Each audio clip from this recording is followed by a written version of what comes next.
Hey, guess who's back? My man, former NBA All-Star Kenny Anderson, the New York City native from Left Rack City. That's where he started. Welcome to the show, Kenny, and thank you so much for doing this again because of my technical difficulties on my end. Yeah. You're a New Yorker, man, so you good. Oh, You man. good, man. Thank you, Lord, man. I mean, so, Kenny, let's turn back the clock a little bit, okay? By middle school, you were like already a superstar in basketball. And Yeah. I remember Kenny Smith, who is a former NBA. He went to the same high school as you did. While he was a senior in high school, he was watching you play while you were in the seventh grade in where you grew up in the basketball courts at Left Rack City. And he said, I was actually learning moves from him, and he's only in the seventh grade. Talk to me Yeah. about that experience. Holy cow. Kenny Smith is someone I looked up to, because he was already in the pros, and I watched him in college, and he went to Archbishop Malloy High School, and I wanted to go there so bad. And his brother Vincent Smith, was a coach, and I knew I had to, train and get to know him well, and I did, and I got to know Vincent very well, and that's how we became. Very well, like family almost, with Vincent Smith, Kenny Smith, and the Smiths. The whole family really adored me and looked out for me.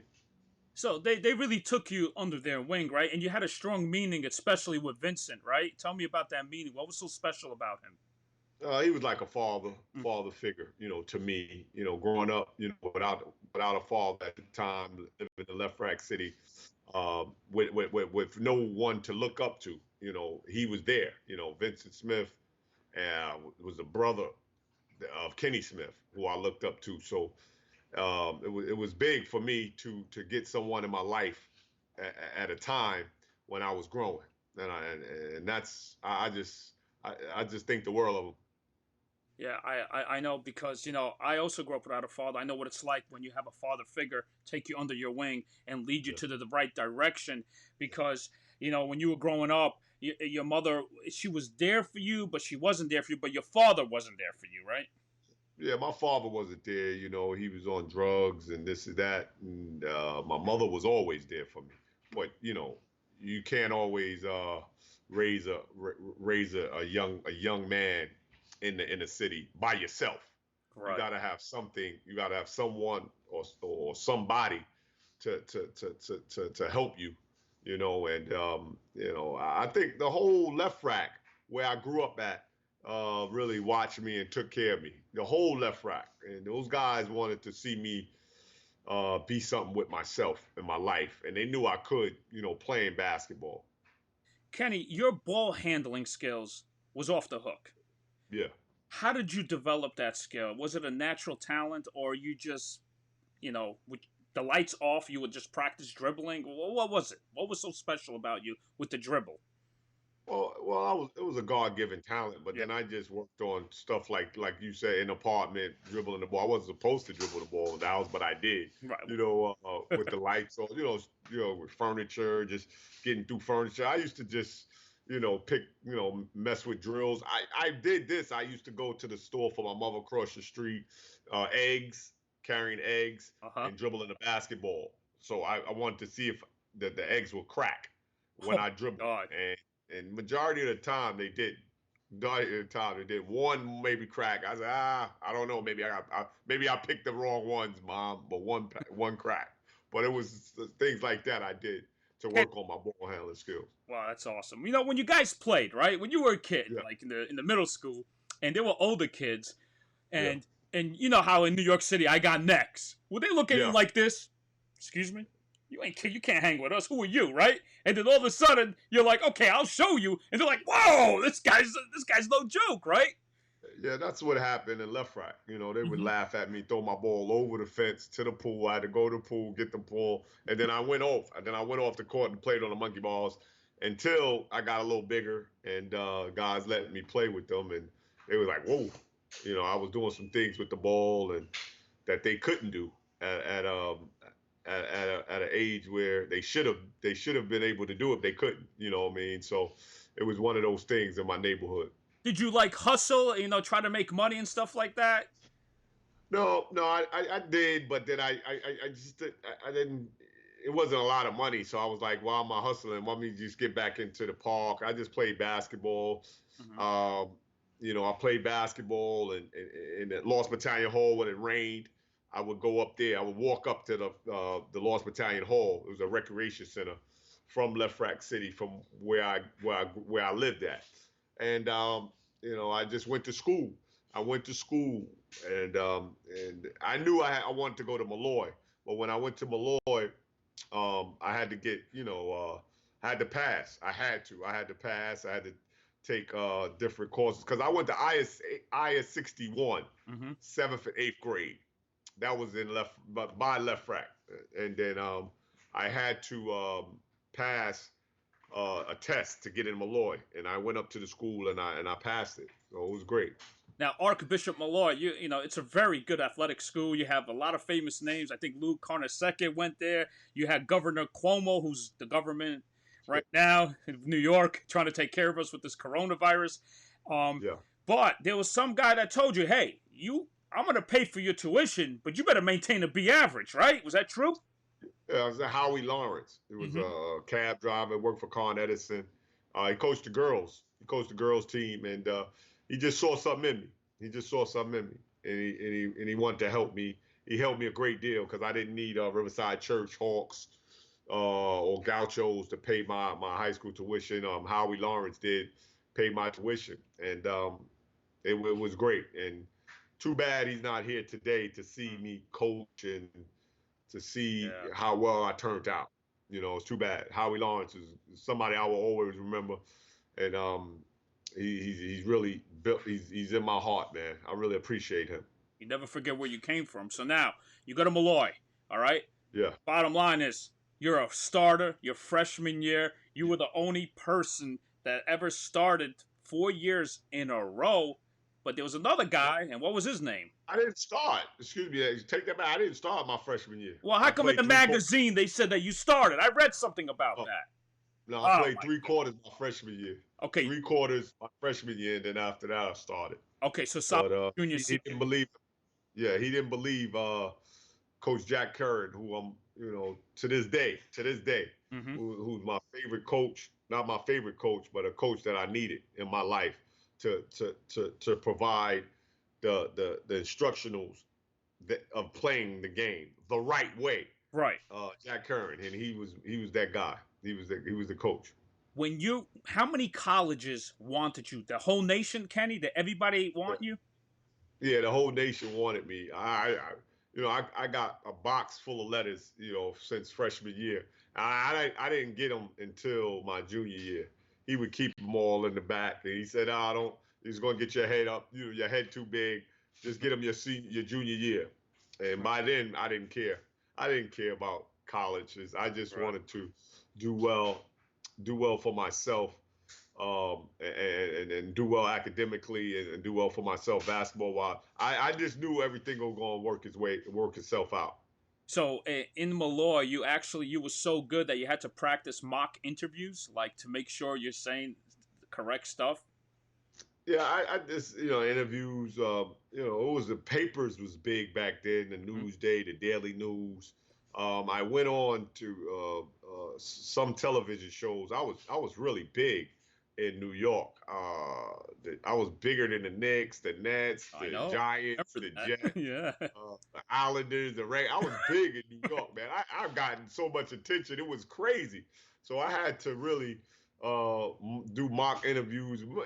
Everything was done with me and Vincent, Vincent Smith, and he was my guy. So he was your spokesperson. Spokes for everything, you know what I'm saying? He told me how to handle myself, and how to just everything, you know what I'm saying? He was my guy. So now, has any of these D1 program coaches would come to your apartment, where you lived, and say, "Hey, come play for me"? Name some of the big time coaches. Dean Smith, North Carolina, Syracuse. He actually came to your place. Yeah, Dean Smith came to my house. It was crazy. And he was about to get They was going. I don't know if they was going to do, but they was going to rob them or whatever. They was going to rob somebody. I swear, they was like, yo. And then they saw D. They said, "Oh, D. Smith. Oh, yo, it was crazy. Oh My my! neighborhood was crazy back then, man. Yeah, it was crazy. You know what I'm saying? So Yeah, that's why Dean Smith changed his mind. He was like, "All right, I don't really want him anymore right now. Nah, I'm messing with you." yeah, it was crazy. Yeah, it was crazy. But they let them come upstairs and watch the limo and all that. You know, it was a great Dean Smith, um, Syracuse, Jim Boeheim. Wow. Uh, it was a bunch of coaches came. The Duke coach K came. It was Kenny, these are big names. You're only yeah, 17 at the time, man. I mean, yeah, how did you 17. not let it get to your head? I didn't, because I wanted to make it. I wanted to make it, and you know what? Kenny Smith was the guy that I looked up to, and I saw how he carried himself, and he always carried himself well. So then now you make your choice. It was between Syracuse and Georgia Tech. Your mom told you, I love Coach Ken. What's your coach's name at Georgia Tech at the time? Coach Crimmins. Crimmins, Bobby Crimmins. Bobby Crimmins. She loved Crimmins and said, "Look, you're going down there." Was it her choice to tell you that, or you wanted to go down there? It was a little both. It was a little both. I really wasn't sure, but I was sure about Syracuse because of Pearl Washington. Mm-hmm. But my mother was like, "Hey, Georgia Tech. I really think Georgia Tech and Coach Crimmins is the right is going to be the right school for you." But how, So that's where I went. doesn't it I went feel doesn't it feel so good? Your freshman year in college, yeah. D1 program, Georgia Tech. You guys have a squad. I mean, you had the Lethal Weapon 3, baby. And I'm not talking about Mel Gibson and Dan Aykroyd. I'm talking about Kenny Anderson, Dennis Scott, and what was the other kid's name at that time? Was it Brian Oliver. Brian Brian Oliver? Oliver. Yes. Listen, you guys, I mean, you guys were on a roll that year, right? How much fun did you have? I had so much fun. It reminded me, and I don't know, but it reminded me of my high school days at Archbishop Malloy High School, Uh-huh. going to Georgia Tech and playing for Coach Crimmins and playing for the team that I played for, with Dennis Scott, who's a junior, and Brian Oliver's a senior, and Malcolm Mackey came in with me. Darryl Bonds was a freshman. He went to Franklin K. Lane. Darryl Bonds was Mm. great. We just all meshed. Carl Brown, who was a senior, the guard from New England, Yeah. from London, he was great. Johnny McNeil, uh, Brian DeMalik, our whole team. That's a team of Ron Balanis was on that team, and he coaches at Notre Dame now for many years. So it was a team concept with that ball club, and I love going to Georgia Tech and playing there and winning. It was just awesome. And you know that to get to the Final Four, you actually had to beat teams that like had some NBA studs, man. I mean, like future NBA studs, right? You had to go through LSU. What was LSU in the first round or no? Well, no, there was like a second round. I think they was like second round under. They had Shaq, Stanley Roberts, Yeah. Chris Jackson at the time. Mhm. Abdul Rahman is his name, but they had three like potent players, and we beat them. They was killing us in the beginning, but we just hung in there and we kept playing the way we played, and we beat them by 2 or 3 points. And then you had to play against Michigan State. Michigan State, they had a great years. That's Magic Johnson's school. Mm-hmm. He went there, and they had Steve Smith, who was a great pro. Right. We beat them. It was we beat them by a two in overtime. I hit the shot to take us into overtime. It was a 3-2, but it was a two, and then Dennis won the game. He had an off game, but Mm-hmm. he played when he had to and delivered for us. It was great. So when you guys got to the Final Four, what did your coach Yeah. say in the locker room? Like, look, this is what's going on. I mean, was it calm atmosphere, or was it like, was he a coach like, hey, let's do this, come on? How was he as a coach when you guys got to the Final Four? What did he say in the locker room before the game started? He was a cool coach. He was like, hey, we know what we have to do. We was winning every close game. Uh-huh. We was the team that year. We was winning all the close games. He said, just play your game, and I think he had a lot of confidence in myself, Dennis Scott, and Brian Oliver, the three guys. And he knew we was going to bring it home. And he said, just play your game. We scouted UNLV. We knew what they had. But we had. I think we took Larry Johnson out of the game. He fouled out, but then they Stacey Ogman Yeah. really played extremely well, and Greg Anthony, Yeah. Stacey Ogman, They Larry had like Johnson. 4 to 5 guys that got Yeah, drafted that year. yeah, You know what I mean? yeah, yeah, So. yeah. So it was great, but Coach, did everything correctly. Mm-hmm. But I think he just didn't leave me in the game when I got into foul trouble. I say let's leave me in, but it was a catch-22 situation. If I'm a coach, I'll probably take my best player out too for some minutes. That's what he tried to do. Mm-hmm. But he put me back in, and we was down by 10 points. It was something. It was hard to come back from. So then, after the sophomore year, you returned 1 year. You actually wanted to come back and finish school, but Yeah. coach told you, hey, enter the draft, right? Now tell me Yes. about the draft setup, all right? Did you know you're going to be the top 3 in your head? Like, you're going to be the top 3 pick somewhere? Or did you know you were number 2? I thought I was going to be top 3, but uh, number 3 pick going to Sacramento Mm-hmm. because Reynolds, the GM at the time, I just knew I was going there. But the New Jersey Nets tricked everybody and picked me number 2, and it was great. It was great. So, Kenny, who was at the draft with you that day when you got selected as a number 2 pick? Who was with you? Would they have the phones? The GMs are hanging out. All these people are hanging out. Who was with you? I think I just had my mother there. My mother was there, and then everybody else was. Vincent Smith was away. I'm not sure. I don't remember, but I just think I had my mother there, Mm-hmm. and I remember her. When she heard my name, she started crying because I went number 2. It was a great moment, man. It's something I would never forget. Me, being highly recruited in college, and now I'm being into this draft with my mother there. I'm gonna get my mother what she always wanted, was a beautiful house, Mm-hmm. and that's the main thing. That's what the main thing was on. That's what I was trying to do. Yeah. Basically. And then, who was the toughest coach that coached you in the NBA? Who was the guy that was like, oh my God, this guy's tough? I think all the coaches was pretty tough. All my coaches, and I give them all credit. And I love all my coaches throughout my Mm-hmm. my 14 years of playing in the NBA. Right. Rick Pitino was a great coach. I even Seattle. Nate McMillan was a great coach. All those guys was good coaches. I had no beef. PJ Carlissimo was a great coach. Chuck Daly, all of them had pieces to my growth. Everyone had pieces, and I always took. And now that I'm coaching, I take from each of them. Right. What I could do to get my team to progress, not only as basketball players but individuals. I always try to look at all my coaches like that. Who was the biggest shit talker on the court? Well, you had guys like Gary Payton.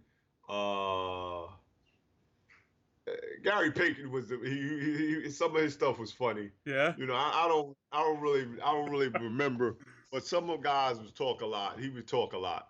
Yeah. So like when guys talk smack, do they like look at the coach, at the opposing coach, and say, "Hey, your boy can't guard me. Get him out of here." Right? Do they talk smack?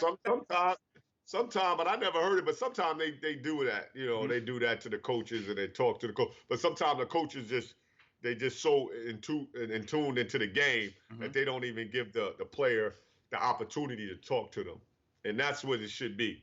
Mm-hmm. You know what I mean? So what's the schedule in the NBA? Here's what I want to know, Kenny. If you have a 7 p.m. game at night, or I don't know when it started back then, was it 7 or 8 back then? 7:30. 7:30. 7:30 game. At what time? Like if you play on Monday. No, but what You time do you have might to not. show up? What time do you have to show up at the court by on Oh, Monday? oh I used to show up about 3 hours before the game. Or just three You hours have to show before? hours. Yeah, 3 hours before the game, you show up in the locker room, getting ready. Get You treatment and know, stuff, like get ice, yeah, whatever, treatment, taped up. ice treatment. If that's what you need, or that's Right. what you take in the game, you take about 3 hours. So I would like to get to the arena about 4 o'clock. Mm. And how That's long were what the time. practices on the off days? The off days is off days. Now off days is I used to say like late in my career, or Hmm. I used to say I don't have no off days. I used to go into the practice facility regardless at 10 a.m. Till what time? 10 a.m. to 1, just to Oh, get treatment, to okay. relax, get shots up, to lift, to do all the extra work, and that's what it was about. That was what it's about. Now, Ken, have you ever like went out after a game with the fellas, and all of a sudden this Sports Center, and all of a sudden they see highlights of you guys or individual like Oh you, and fans will be like, "Wait a minute, is that you?" Right? yeah, Did they? oh yeah, you see that. You would see that all the time. Oh yeah. That's what go on. You trying to eat dinner. You go at right after you go to eat, and you get highs and lows. You get the highs and lows. Right. Sometimes you on the winning end. Sometimes you on the losers end, and you just got to get it No, that but way. Kenny, have You you know. ever like hung out? It's a late night, like 1 a.m., Yeah. whatever, and it's normal. You guys, you guys are Yeah. young guys, but people are watching a Sports Center and they don't know who you are at first, and they're like, "Isn't that you? Is that you, my man?" And Yeah. you're like, "Yeah," and they're I, like, I "Oh." tell you, that's true because everywhere I go, New Jersey, New York, they knew who I was. No, They knew who I was, so they was like, "Oh, you're in here." Oh. yeah. That's that's what they do, man. So it was great, man. It was great. Do you do you ever watch highlights of yourself, like when you get home on ESPN, or articles the next day? Kenny Anderson did good, or when Kenny Anderson I, did bad too. Let's get. I mean, yeah, you're I was human. doing no. When I got into the league, I stopped reading articles about myself, even good or bad, Okay. because that's when it could affect the way you play, the way you are with your teammates and everything. So I just did, and I let all my friends, read it and tell me, hey, this guy talking about this guy talking about that. Was it. I stopped reading. I did that, and that was my choice. That's what I did. I didn't read the articles when I got into the league because that's just how it was. So Kenny, here's the thing. You make a lot of money in the NBA. Yeah, Is it hard to like? I mean, people they all want to be your friend. They yeah. like they want you to spend on them. But have you ever had a friend that said, "Hey, Kenny, don't spend right now, man. Save your money. Don't You're going too much." Have you ever had a mentor like that? No, I never had a mentor like that when I was playing, but I wish I did, but if it didn't matter. I was there to help those guys that couldn't help themselves, Mm. and I always felt I would always get it back, and I've been able to. So it didn't really affect me, but I always that's what I did. Look at it as some guys want to be greedy and keep all their money and keep all the that's just not me. Right. That just wasn't in me, and I wish it was, but now I wish it was now, but it wasn't. So I didn't look at it that way. I always wanted to take care of my friends, Uh huh. and I did that. Would you go out every night, or was it like some nights you would go out? I would go out some majority. I would go out when I knew when I had the days off. When I had a day off, I can go. I went out. I did go out, but I knew I had to go back into the. I could be there in the training room.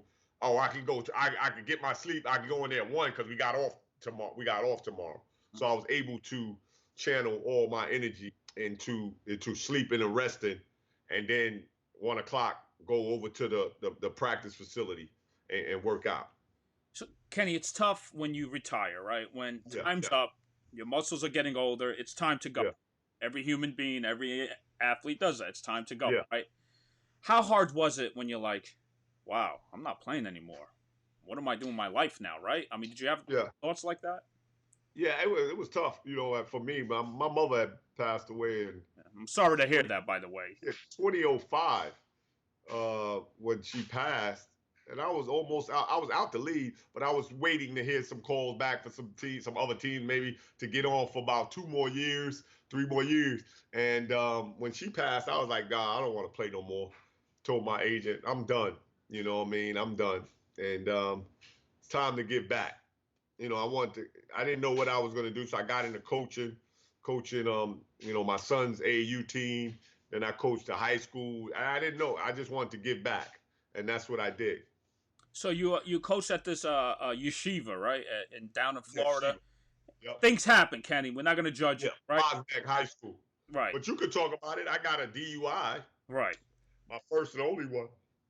And DUI. did it hit you like, oh man, what was I thinking? What, I'm so stupid about that? Or no? I don't know if it hit me or not, but it was something. It was something I needed at the time Uh-huh. to sit back and observe my life. Mm-hmm. It happened, Right. and I was realized that a lot of kids look up to me and they see me. They don't want to see me like that in that light. Mm-hmm. So it was great. It was great that it happened to me, and I learned from it. You I know, learned from it. that's what Darryl Strawberry said. Yep. Yeah, in my interview, if you're gonna watch it, you should watch it because you're gonna eat Yeah. your popcorn like this, Yeah. not like this. Boring. No, it was good. Yeah. But he said, Yeah. made him a man is going through Yep. those experiences because he was scarred since he was a kid. You know, Yep. and Yep. sometimes when you don't have that love, you feel like you're left out. So then you could fall into a category like, well, you know what? They accept me for this. I have great friends now. You know. Yeah. So after the DUI, I watched Yeah. the documentary a little bit. And I Yeah. felt like, Kenny, you were a little lost afterwards, right? I mean, did it really hit you that bad? Because you lost your mom, then you had the DUI, and then you're like, wow, what am I gonna do with my life, right? I mean, is that how Yeah. it works as a human being? Yeah, I think as a human being, but then I had to go back I went back to school, and that's what I had to be, like, what are you going to do with yourself? Mm-hmm. And then I know I want to get back and coach on a college level. So Hamilton from FSU, I wanted to coach with him, and this is a true story. I wanted to coach with him at Florida State, and I didn't have my education, my diploma or anything, graduating from college. So he was like, and I didn't hear from him in a while. I didn't hear from him. Right. So I said, you know what, I'm gonna go back to college, and and I got my degree, and it was probably the best thing that happened to me when I went back to college. I went to St. Thomas University, and I got my degree, and it was just an awesome feeling. It was just awesome. Kenny, did they say like like when they try to get to know you, the professors, they're like, so what'd you do in the past? What made you go to college this way? They probably don't even know who you are, right? At first, like, what's this older man going to college right now? How come you didn't go when you were younger, right? Yeah, some professors didn't know, but some professors knew me. Oh, okay. They knew me, and they knew me. So it was like, wow, they helped me. They helped me when I needed help, and I just thank all of them. I thank the school, and that's something that's going to live with me forever. Saint Mm-hmm. Thomas University in Okay. Florida. Yeah, I know that's it's in Miami. Yep, Miami. They got a lot of teachers and everything that go with this. That's coaching, and they're doing everything in the sports. What is it? Sports Management. Yeah, they got a lot sports management. There's a lot of teachers and all that went to St. Thomas that got sports management, and it was just great. I for one got my degree in organizational leadership skills degree, and that's just in everything. You know what I'm saying? Because I think I had about 60 credits from Georgia Tech my sophomore year, and they took it, and it did well, man. I did well, and I graduated, and I was so happy. So it's crazy. You're probably hanging out with the students. The average student's probably 23 and under, right? And you're talking to them. They're like, "Hey, how come you didn't go to college when you were younger?" You're like, "Actually, I did." They're like, "Well, what are you doing now?" And you're like, "Well, look, I went to Georgia Tech. I was a basketball player." Yeah. And they're like this, right? Wait. You were in the NBA? You know what I mean? Like, right? Yeah. Some of them, most of the kids knew, and that's just That's what it was, man. I just had to handle myself appropriately, and I did that. It So was now, awesome, though. okay, so now, Kenny, we're going to talk about the Chicago Bulls because it's a hot item right now, hot topic, Yeah. sorry. And, the Last Dance, I'm sure you've been watching it. Dennis Rodman said last night that if I wasn't on the team, they would not win a championship. You disagree or agree? Wow. I I'm putting you on the spot now, my man. Yeah, you put me on the spot. If he wasn't on the team, no, I don't. I'm no. Yeah, I'm gonna say they won it, but without him on the team, I think he was the grit. He was the grit. He played defense, the grit, the rebounder. So that's a tough thing. I don't know if they would have won it. Well, you know I what, don't think so. Kenny, I was doing the calculations. He averages Yeah, yeah, 15 to 20 rebounds a game, right? yeah, If you think about yeah, those 15 rebounds could lead to yeah. 30 points right there for your Yes, team, yes, yeah, right? yeah. I don't know. I'm saying this. I'm saying this. Without Dennis Rodman there, I don't know if they win it. I don't think so. I don't think they'll win it. Dude, when you guys played the Bulls Yeah. against the Bulls, I what was did just telling my son we beat them. you, oh, We wow. beat them to 72-10 when I was with the Charlotte Hornets. I was telling my son. Oh, wow. But here's my question, Kenny. It's like, what does the coach tell you before you play the Bulls in the locker room? I mean, how are you going to guard Jordan? Who's going to guard Jordan? Oh, it was always room. It was always the same. We're gonna double team the post, and when he gets the ball, you're gonna try to double team and run out to the shooters. But in transition, it was just different. Jordan was the man. He's the man. Did he talk a lot of smack? No, he didn't talk too much. He was real quiet. Just got the job done. Unless you But if you talk to start him. talking to him, he'll say a few things to you too. He's going to bury you, got right? the job done. He just got the job done. You know what I noticed when you guys played and before your era too? Anybody goes down the paint, they're gonna throw you on the ground, especially a point guard. Those big guys are saying, "Not in my territory. You're not coming in my territory." How come? Yeah, how come I see nowadays a guy drives in and it's like express? Okay, here you go. Were the Bulls dirty back then, like throwing you on the ground too, or no? No, I don't think they were dirty. I think they learned it from Detroit Pistons. It was just real physical at the time, the era of the league. It was real physical, and you had to be fit. You had to be fit for it, or you was gonna lose. And I think Chicago was. They knew what they had to do when they got through Detroit. How they had to play, and that era was defense. Half court defense was tougher. Period. Nowadays, with the 3-point ball shooting, it's a lot softer. Period. It's a lot softer. It is soft. Do you think it's softer nowadays, right, Kenny? Yes. Yeah. No. Yeah, I watch the game and I look at the little things. I'm not looking at the point guard. I'm looking at the person. When the point guard drives, I want to see what the defense is doing. And it's like it's express lane. It's like, here you go. It's not like when you played, you try to go up against Karl Malone, he's going to throw you on the ground.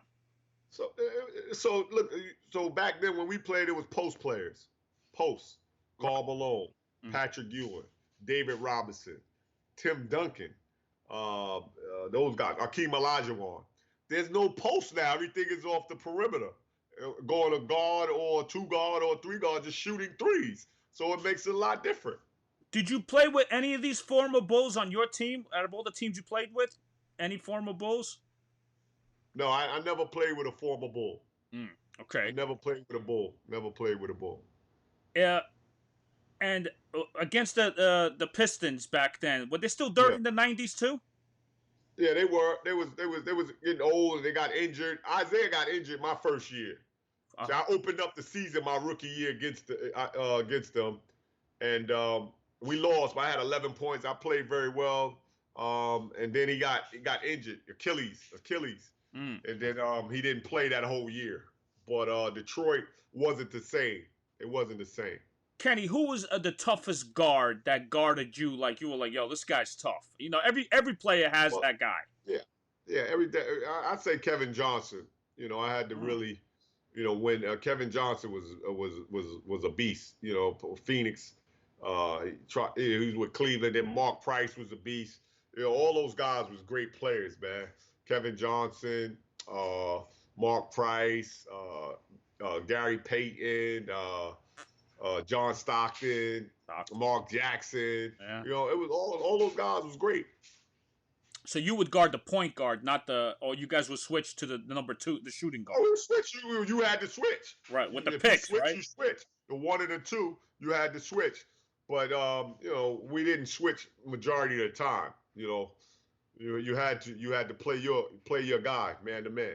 So what's your take on the Last Dance, the documentary going on right now? Well, what do you feel about it? What's your take? Like, are you enjoying it? Are you like, you know, players? I enjoy it. I enjoy all basketball. You Mhm. know, movies. But what I would like to see is the young guys. The young guys sit and watch that. Sit and watch. The Last Dance with Chicago Bulls, because a lot of players, a lot of the young ballers right now are just caught on LeBron James. Mhm. So I would say just watch how Jordan and the Bulls competed. How they played, and you'll know what I'm saying if you watch it. Right. So if you would go to war in basketball, and let's say Michael Jordan's not in the league, out of those Bulls, which person would you grab to go with you to go to war with? Let's say Michael Jordan doesn't exist. Oh man, I don't. You only get one guy, Kenny. One guy. Oh, Which guy would you grab? oh, I would say Dennis Rodman. Okay. I'm going with Dennis Rodman. I'm just out to. I might have to shoot all the balls, Right. but I'm gonna have to shoot and create for him. But Dennis Rodman was a beast. He was a beast. And He really competed night in and night out. That was his job, and that's what he did. He was great. He was a great pro. And out of all those Bulls, I think I asked you this: who's the shit talker out of all those Bulls? Forget Michael Jordan. Oh, I would think. Uh, no, they just did their job. Oh, okay. They just did their job. You talking, and then they start talking, but not really. Mm. I never really heard too much of those guys talking. They just came to play night in and night out. So, Kenny, what are you doing now? I know you got the head job in Tennessee. It feels Yeah, great, head yeah. basketball coach. Cool. How did that happen? Kevin Rome, the president of FIST. Mm. He's been here for 3 years. He's a great president. He went to Morehouse, and I went to Georgia Tech. Oh, So we kind of knew each other. And he said, "Hey, Kenny," he knew of me as far as playing and everything. And he said, "You trying to coach?" I said, "Yes." So it was kind of match made in heaven, man. The president, and me, and I said, "Why not?" To try to get FIST up and running, and that's what he did. He gave me the job, so I'm happy about that. It was awesome. yeah. You being an NBA, and a D1 program like Georgia Tech, it's like Yeah, it feels good when I see former players reunite. Like I see that yeah, documentary of you, and I see you and Kenny Smith at North Carolina, and you guys are talking smack while the kids are playing in the background. I love yeah. That was that. fun. I love that, man. It's like, Yeah, when I played college baseball, high school, it's like you get older, you reunite, and you just talk smack. You know what I mean? yeah, Like you just yeah, have a yeah. great Definitely. time. He was talking about how I work out. So I work out. Yeah, You yeah, know, yeah. I work out, push ups, sit ups, run, all that. I stay in shape. You know what I'm saying? Yeah. Because you never know. I got a 19-year-old son. You never know. I can take him out, jay him up, show him I still can play. I still can ball. You know. Well, absolutely, yeah. I mean, once you have it, you have it. But what you got to do, you see, I do CrossFit workouts the past 10 years. Oh, that's tough. That's tough. My wife do CrossFit workout. That's tough. Yes. Ooh, So I've been that's doing tough. it 10 years in a row. And so I'm 40. Wow. Yeah, I'm 44. She's on. Huh? She's been on it for about 8 years or so. Maybe 8 years. CrossFit workout is tough. But Kenny, all it is 10 to 15-minute workout and you're done. Yeah, but it's rough. Yeah, but I'm just saying, instead of people in the gym going like this, oh yeah, I'm burning cows, they're doing that bread mousse shit. You ain't burning nothing. I All get right. you. I get you, man. So with your players, I want you to give them CrossFit workouts. Man, I don't know. I might put that in. I might put that in a little I'm bit. saying like, I'm gonna talk I'm to talking my about like coaches and see. I burpees, might put that in. like burpees, pull-ups, push-ups, like, Yeah, like this yeah, morning, my workout, I went to the park. Well, of course, I'm wearing a yeah, mask, but nobody's there, yeah, right? So this is what I yeah. did, Kenny, for a 44-year-old man, all right? Listen to this. 5 rounds, right? Each round, this is each round for time. So what I did was, what I start off with, I did 10 push-ups. Yeah. No, actually 20 push-ups, Sweet. 20 box jumps off the bench. I'm jumping 20 Wow. verticals, and then Wow. 20. You know how behind you have the bench and you do the tricep shit.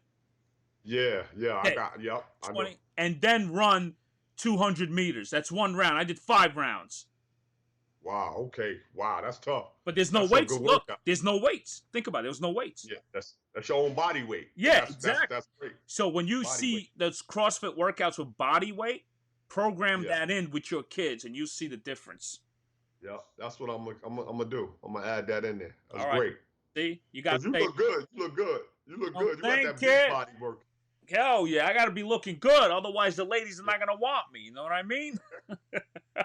Hey, Kenny, I want you to say this, okay? If someone's going to say, hey, do you know who Eddie Mata is? I want you to say literally, who the hell is Eddie Mata? You know what I mean? Because I'm pitching it to the studios. All right. Like, all right, so right. I'm going to set you up. Hey, Kenny, have you ever heard of Eddie Mata? Who the hell is Eddie Mata? You nailed it, baby. You nailed it. And one more thing, I love it, Kenny. You're the best. And what I want you to say is just, hey, this is Kenny Anderson. You better subscribe to my boy's YouTube channel. That's all. Okay. Say it in your words. I don't care. Yo, this is Kenny Anderson.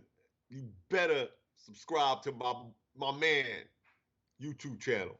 There you go, baby. You nailed it, Kenny Anderson, baby. I love it. Thank you for the second opportunity. Usually you don't get 2 opportunities. Right? Okay, one more. This is how Dick Vitale sounded. Tell me, all right? He goes like this. Oh, baby, Kenny Anderson. He's a New York City product. He grew up in Left Rack, Queens, baby, where Kenny Smith grew up. This guy's special. NBA. You're going to get a great pick, baby. Right? Was that him? Yep, a little bit. That's him. Oh, okay. That's Well, him. I can't copycat. I got to have the essence of him. Yep, that's him, man. All right, Great well, guy. listen. Great guy. Nice talking to you again. You're the best, Kenny. Thank you so much, man. And if I come to Tennessee, I want gangster Oh seats. yeah, we gotta hang out. We gotta hang out. We'll definitely go to cigar. Watch my team play. Watch my team play, and I'll take you to dinner. Okay, well, I'll take you to dinner, and you get the cigars. How's that? Okay, I got you. Well, listen, just continue working out. Be healthy. I know you had something going on in the past, right? Did you have a stroke or something like that? Yeah, I had a stroke, man. So thank you. Okay. Thank God. That's all I can say. Just listen, eat right and work out right. Simple as that. Yep. All right? My man. Thank you so much, man. Kenny. NBA. Former All-Star. 14 years, baby. Talk to you later. My man. Thank you.